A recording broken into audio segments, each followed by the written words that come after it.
എല്ലാവർക്കും നമസ്കാരം. കഴിഞ്ഞ കുറച്ച് ദിവസത്തിനുള്ളിൽ നമ്മൾ എല്ലാവരും പരസ്പരം ഒരുപാട് തവണ കണ്ടു. ഇതിന്ന് നമുക്ക് മനസ്സിലാക്കാൻ സാധിച്ചൊരു കാര്യം എന്താ വെച്ച് കഴിഞ്ഞാൽ, ആരൊക്കെ മാറി മാറി വന്നാലും പ്രശ്നങ്ങളൊക്കെ അതേപോലെ തന്നെ തുടരുകയാണ്.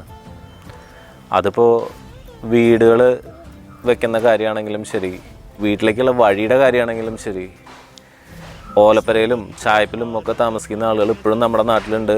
അതുപോലെ തന്നെ കർഷകർക്ക് ആവശ്യമായ ജലസേചന പദ്ധതികളോ കുളങ്ങളുടെ സംരക്ഷണത്തിന് ആവശ്യമായിട്ടുള്ള കാര്യങ്ങളോ നമ്മുടെ വാർഡിൽ നടന്നിട്ടില്ല എന്നുള്ളതും വളരെ വിഷമിപ്പിക്കുന്ന കാര്യമാണ്. പിന്നെ രാഷ്ട്രീയ വ്യത്യാസം മാത്രം കാരണമാക്കിയിട്ട് അർഹമായിട്ടുള്ള ആനുകൂല്യങ്ങൾ കൈപ്പറ്റാൻ പറ്റാത്ത പ്രായമായിട്ടുള്ള ആളുകൾ ഇപ്പോഴും നമ്മുടെ ഇടയിലുണ്ട്.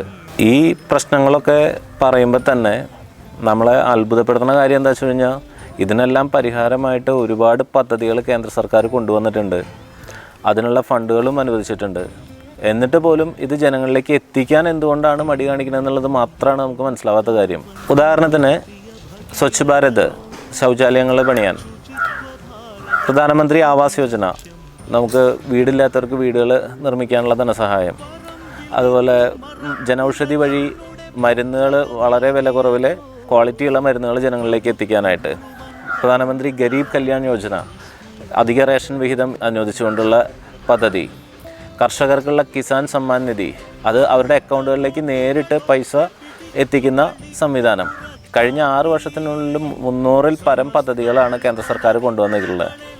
അതിലിപ്പോൾ നമ്മുടെ വീടുകളിലേക്ക് എന്തൊക്കെ എത്തി, അല്ലെങ്കിൽ ഏതൊക്കെ പദ്ധതികൾ നമുക്ക് ഗുണഭോക്താവാൻ പറ്റി എന്നുള്ളത് നമ്മൾ ആലോചിച്ച് കഴിഞ്ഞാൽ എന്തുകൊണ്ട് എത്തിയില്ല എന്നുള്ളൊരു ചോദ്യമാണ് അതിന് മറുപടിയായിട്ട് നമുക്ക് ഉണ്ടാവുക.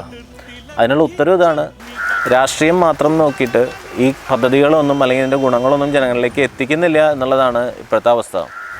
നിങ്ങൾ ഈ വരുന്ന തെരഞ്ഞെടുപ്പിൽ എന്നെ നിങ്ങളുടെ ഒരു പ്രതിനിധിയായിട്ട് തിരഞ്ഞെടുത്തു കഴിഞ്ഞാൽ തീർച്ചയായിട്ടും ഏത് കാര്യത്തിനും ഏത് പദ്ധതികളും ജനങ്ങളിലേക്ക് എത്തിക്കുന്നതിനും, അതുപോലെ തന്നെ ഏത് സമയത്ത് നിങ്ങൾക്ക് എന്ത് ആവശ്യത്തിന് വിളിച്ചാലും നമ്മൾ നിങ്ങളിൽ ഒരാളായിട്ട് നിങ്ങളുടെ ഒപ്പം നിന്ന് പ്രവർത്തിക്കാൻ ഉണ്ടാവും എന്നുള്ളതാണ് നമുക്ക് നിങ്ങളോട് പറയാനുള്ള ഉറപ്പ്.